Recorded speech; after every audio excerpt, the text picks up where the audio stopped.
We're going from science and the secret archives back to business. And it's a great pleasure today to have one of the entrepreneurs of the first generation here in Italy. Someone that started early, one of the few nice startups that was created in Italy. He grew very well, and he completed, as any great startup, his process through an acquisition in London. And the reason why we love this person is because once he did that, he's giving back. So he's bringing back his experience to the young start-upper that are creating new company, helping them with investments and mentorship. So it's a great pleasure and honor to have Vito Lomele here with us. Welcome, Vito. Hello, everyone. Good evening. Good. Thanks for being here and listen to me, to my short story. My name is Vito, and I'm okay. I've been suffering since 15 years a medical condition called entrepreneurship. And I am allergic to any other way of work, corporate jobs. It's quite radical. So I don't know if there are other people around here suffering with me this problem. Good. Or anyone having some symptoms that they are going to have this disease in the next future. I hope also for that. So what is it about? I've been trying in the last 15 years. What are the symptoms of change? Oh, sorry, this one. Okay, great. So what are the symptoms? The symptoms are that you keep trying building new business. You try to build new businesses. You're not always succeeding. And myself, I don't even remember how many companies I tried to start in the last 15 years, probably 10 or so. And most of them failed. One of them kind of succeeded. So I'm sharing tonight my story with Jobrapido.com. And I will tell you a little bit more about Jobrapido soon. Generally, I'm not much of a public person, public figure. I don't do many talks. I like to do the work instead of talking. And so I was, until a few years ago, I was completely off the spotlight. Now, nobody knew me. Like, nobody invited me here tonight. And that was almost until, like, a few years ago, like until 2012, when one Sunday, April, a lazy Sunday in April, I was invaded by a tsunami. Like, I got on LinkedIn like 1,000 requests, a lot of email messages, and phones ringing, some journalists asking me for an interview. I don't know how they had my number. And what had happened? It had happened something. I knew what had happened. 2 days before, we had signed a deal for this company called Jobrapido, which I will tell you more about it later. 2 days before, we had signed a deal with a big English company called Daily Mail that was going to acquire our startup. It was a deal of 30 million euro for my shareholders who had the opportunity to sell their shares. And it was going to be a deal for me as well that would allow me to progressively exit the company after 2 years, right? So there was actually pretty big news. There are not so many, unfortunately, there are not so many exits like this one in Italy, every month. And in that day, I was kind of the start-upper of the moment, the guy that had the exit, that made it, that sold the company, made some millions. But actually, I didn't really feel so. So everyone was celebrating around me, and I didn't really feel like that. I could not explain what was going on. There was something to celebrate, because after all, leaving the money part, I was sitting on a company that was significant. So Jobrapido is still there. It's a website to search for jobs. It's like Google for jobs. So if you search on Jobrapido, you will find the jobs from every other website around. From all the company websites, the companies have the jobs in their own websites, and Jobrapido takes them all. So I had built this company that was in many countries, like 30 million monthly users. It's more than Repubblica in Italy, for example, 30 million users. It was making some significant revenues, 95% outside Italy, so very international company. We had 100 employees, and which I was the proudest of. And we had a little bit like in translated, probably. We have 22 nationalities in my office speaking any language because the website was in many languages. So there was something to be proud of. But for me, that day was just another day. Because when you are first of all, when you are sick with this entrepreneurship disease, this is the basic thing. When you are used to think every day about, build, focus, bad news, good news, bad news, good news. You are really, your brain gets sick. And when you wake up in the morning, you cannot accept success. You are still worried that everything will go wrong again. And you are always thinking what to do the next day. So that lazy Sunday in April, for me, it was a very, just N+1 day of a long story, which actually had started many years before. It had started probably when I left Italy, like as an 18-year-old, I left Italy, and I started to study and working all over Europe. I've been living in UK, in Germany, in Sweden, in Lithuania. And all through these years, I mean, this photo is not so much about working and studying, but it was a party. But yeah, I had a good time. And after so many years, I decided to come back to Italy. Abroad, I worked mainly in startups. I finished to study like in 2000, and that was a very good period to finish to study computer science, which I studied, because it was the first wave of internet. So some of you probably were still in elementary school in 2000, or even less, probably. But it was the beginning of the internet. And so there were a lot of jobs for people from computer science. And I had my career in a few companies around in London, in Berlin, always startups, always small company that typically also went bankrupt. But I was making my career first in technology, then in marketing, then in sales. At some point, after so many years abroad, I thought, I want to go back home. And I want to bring, the things I know to Italy. I think I can find some job where I can continue my career. So I went back to Italy, to Milan, and I started looking for a job. And I was surprised. Actually, Italy in 2006 was not so developed in terms of internet. It's still going on now. It's growing, but definitely not in 2006. So I really could not find any job that kind of would help me to continue my internet career. On the other hand, I had been trying all the time to start companies, as I said. So, well, I had this next idea that I'm looking for a job, I cannot find it. Maybe I can build a website to look for jobs and help other people like me. And because I lived many years outside Italy, one of the things that, if you are Italian, you go abroad, one of the things you always recognize is espresso, of course. So I had this idea to call the website Job Espresso. And it's very ugly because I made it myself with PowerPoint, basically. It was really like that. The websites were more beautiful in 2006 than this. But this thing started to work, actually.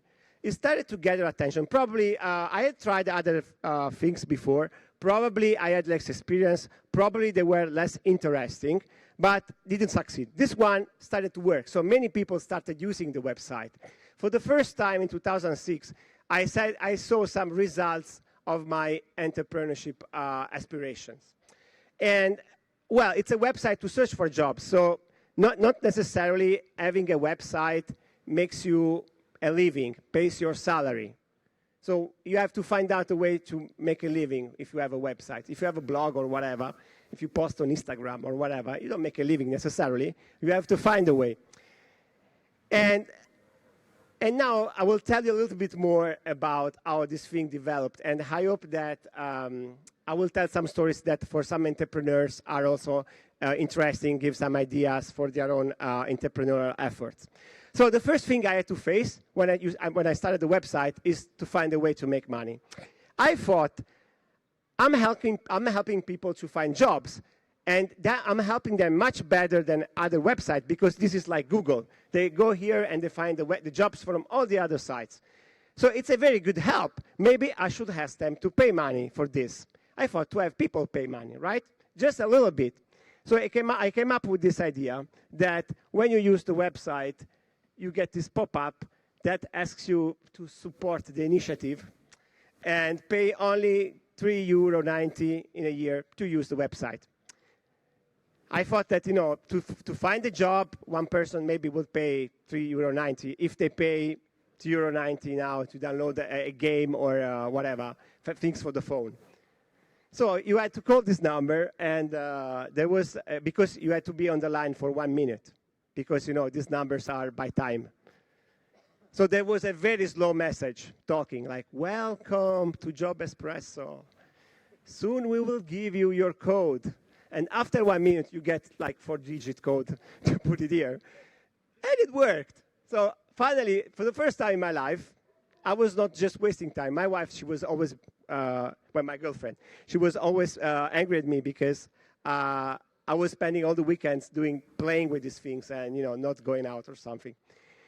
So for the first time, I could say that I'm making money. I had this website connected to the telephone number company. You could make refresh with your web browser and see, €1, €2 coming in. It was very nice. First thing in the morning, coffee, and this is another typical symptom of being an entrepreneur. Every time in the morning, you wake up, you watch the numbers. It's very sick, but yeah, people find satisfaction in that. So, I had this thing going on, right? And it was great. I made like €3,000 in a month. I could, stop looking for a job. At least I had a salary to start from. And in fact, I was working in one company in the meanwhile, and I left the company. I said, okay, this is my turn. Now I jump. I will be an entrepreneur finally. And it's a very nice moment when you can leave your job and be free and wake up in the morning and do the thing you love most. It's fantastic. It's like, am I being paid for doing this, for playing with this? Unfortunately, after 2 weeks I left my job, something happened. Like people started complaining about this thing. People started thinking that I'm kind of, scrounging them. I'm kind of cheating them with this thing, which is very common in Italy. There is Striscia la Notizia, Le Iene, all these TV shows where usually they attack somebody cheating, right? So I started getting emails of people, angry people, that were threatening me that, they will take me to TV with this thing. And I realized that this nice revenue source was not going to last. Because otherwise, even if I would continue, the attention, the interest around my website will go very much down, and I would be anyway not making any money anymore. So I was unemployed, and I quit. I stopped this thing. I went back without pop-up, and I had to find another way. And this is very common. When you are an entrepreneur, this is everyday life. One day you are celebrating, the other day you are depressed, then you find a solution, you are happy again. There is very much this up and down going on. Fortunately, I had an idea how to fix that. It's technically called pivot. When a company is not working, they have to figure out a completely new way to save it, and a completely new business to make it work. It's called pivoting because you turn like in basket.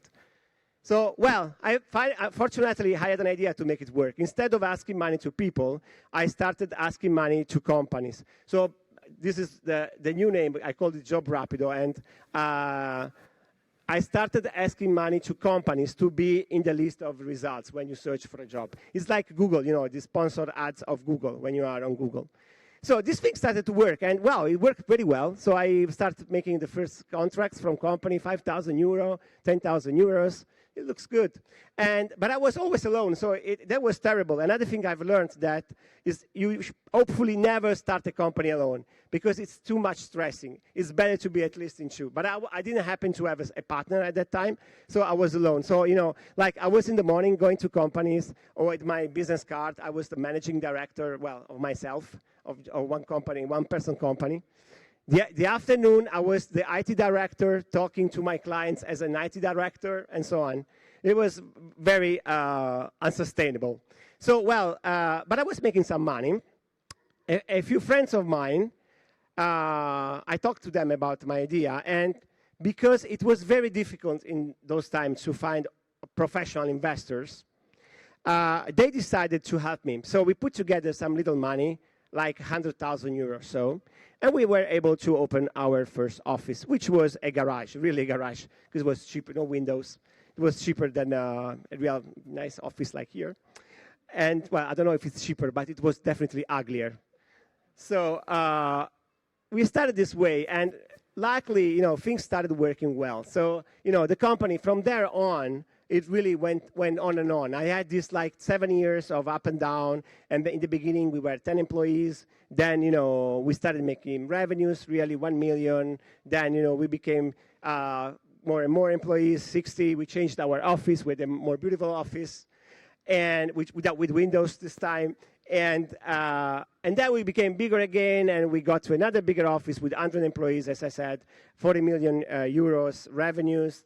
And that was more or less the time of when this English company, Daily Mail, actually acquired Jobrapido, because for them it was an important multiplier of their strategy. They wanted to be very international, and Jobrapido was very international in its reach as a website. And I stayed in the company for 2 more years, so I left actually in 2013. With a lot of memories. This has been really the craziest time of my life, the busiest time of my life, physically very consuming, emotionally, but really the best memorable time of my life. And it's the reason why I'm here today, for example. So I want to share some memories with my fellow entrepreneurs. The first memory, which I already shared, is this thing is usually roller coaster, up and down all the time. One day you feel fantastic, one day you feel crap, and so on and on and on and on. And actually, I think this is one of the sickest things. Really, that thing really screws your mind. You like it so much because it's like watching a serial TV show, and every day it's a new episode. Either your employees will screw up something, they will maybe fight together, or a client comes in, comes out, you get an opportunity. It's like every episode, every day it's a new episode. So this is one of the best things I really take with me from this experience. The second thing that I take with me is that not only I was alone as a founder, I actually didn't have no one that really was teaching me how to build and run a company. And this is actually a little bit trickier than what you can think. It's not about studying, business management in the university, because what they usually teach in university is more management sciences for big companies. But they don't really teach entrepreneurial sciences, which is like how to start a small company and make it big as soon as possible. So what you learn in university is more, you arrive in a big company, you make a long-term plan, and you execute the plan, and so on. They give you a lot of these tools. While when you are in this, it's like, a big boat and a windsurf. When you are on a windsurf, most of these things don't work. But in the meanwhile, there are a lot of things that work systematically, and I wish I knew them. I would probably have built a, 10 times bigger company if I knew them in the same time, because you usually make a lot of mistakes. Some mistakes are really because you are trying something new. You go to the market and you don't know. Nobody knows, even the most expert in the world. Other mistakes, you can really avoid them if you have the right tools. So unfortunately, they don't teach the school, but this is one of the things I really am doing now to help other founders execute better, do less mistakes as they go on.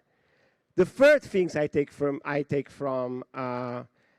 this adventure, I think is really the most profound one, is that being an entrepreneur, it's a great opportunity to become a better person, because every day you are exposed to so many challenges, personal challenges with people, or business challenges, and you are always at the extreme of your capabilities.